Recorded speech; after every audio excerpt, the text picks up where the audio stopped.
బాధ్యతాయుతంగా ప్రవర్తించాల్సిన ఉద్యోగులు సరైన సమయానికి ఆఫీసుకు రాకపోవడం, 10 గంటల 45 నిమిషాలైనా ఏ ఒక్కరు రాకపోవడం వారి నిర్లక్ష్యానికి అద్దం పడుతుంది.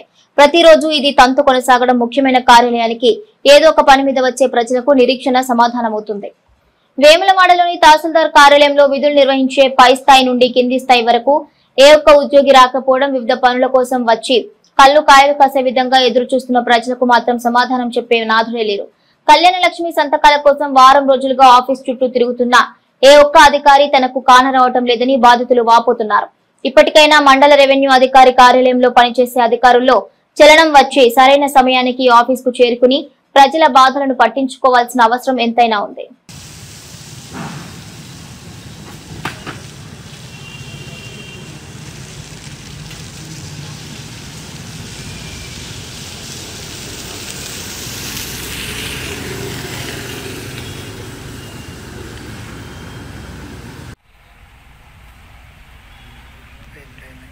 No.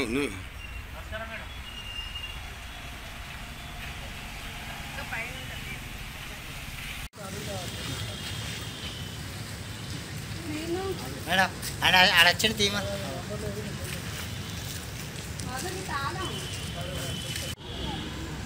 Ada pergi. Pulang sah? Ah? Ini ada kan desa undi.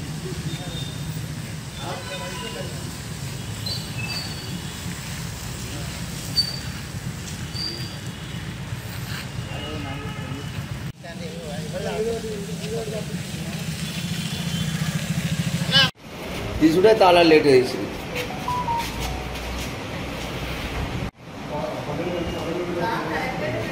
అమ్మా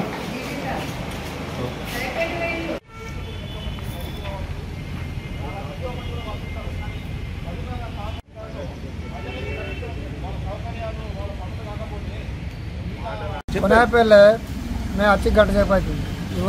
ఎవరు చూసి మా లేడీస్ కూడా వచ్చారు. ఇది మా పరిస్థితి. సేన పోదాం అంటే ఇప్పుడు ఇక్కడ వాడచ్చు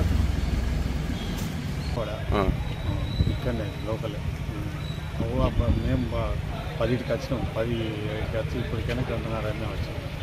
చాలా మట్టులో ఉన్నది. దేని గురించి వచ్చినాం? కళ్యాణ లక్ష్మి కాలేదా మరి? కాలేదు.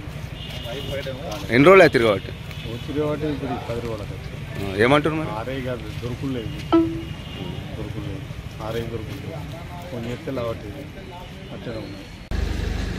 ఈరోజు వేములవాడ పట్టణంలోని అర్బన్ తహసీల్దార్ కార్యాలయానికి రోజు ఎంతోమంది వారి అవసరాలకు వారి పనుల కోసము ఆఫీస్కు వస్తుంటారు. దానిలో భాగంగా ఈరోజు చూస్తే 10:40 నిమిషాలైనా కూడా కార్యాలయం తాళం తీయకపోవడం చాలా బాధాకరం. ఎంతోమంది వాళ్ళ పనులు ఇచ్చిపెట్టుకొని ఇక్కడికి వచ్చి వాళ్ళ పనుల కోసం ఇక్కడ చూస్తుంటే ఇక్కడ ఎంతోమంది రైతులు కావచ్చు, అలాంటి ఎంతోమంది కూడా వస్తుంటారు. కానీ 10:30-11 అయినా కూడా ఇప్పటికి కూడా తాళం తీయలేని పరిస్థితి. మొదటగా ఎంఆర్ఓ లేరు, వారి స్టాఫ్ లేరు. ప్రజాప్రభుత్వం ప్రజలకి కనీసం వాళ్ళ సౌకర్యాలు వాళ్ళ పనులు కాకపోతే ఇక మిగతా ఎంఆర్ఓ గారు కావచ్చు, కింద స్థాయి అధికారులు కావచ్చు, ఎవరు లేకపోతే ఈ ప్రభుత్వంలో పనులు ఎవరు చేస్తారు? ప్రజలకు సంబంధించిన పన్నుల ద్వారా జీతాలు తీసుకుంటున్నారు తప్ప వీళ్ళకి ఎక్కడ కూడా పనులు సకాలంలో చేయకపోవడం చాలా బాధాకరం. దీని మీద అధికారులను మరి ఏం చర్యలు తీసుకుంటారో చూడాల్సిందిగా కోరుకుంటున్నాను.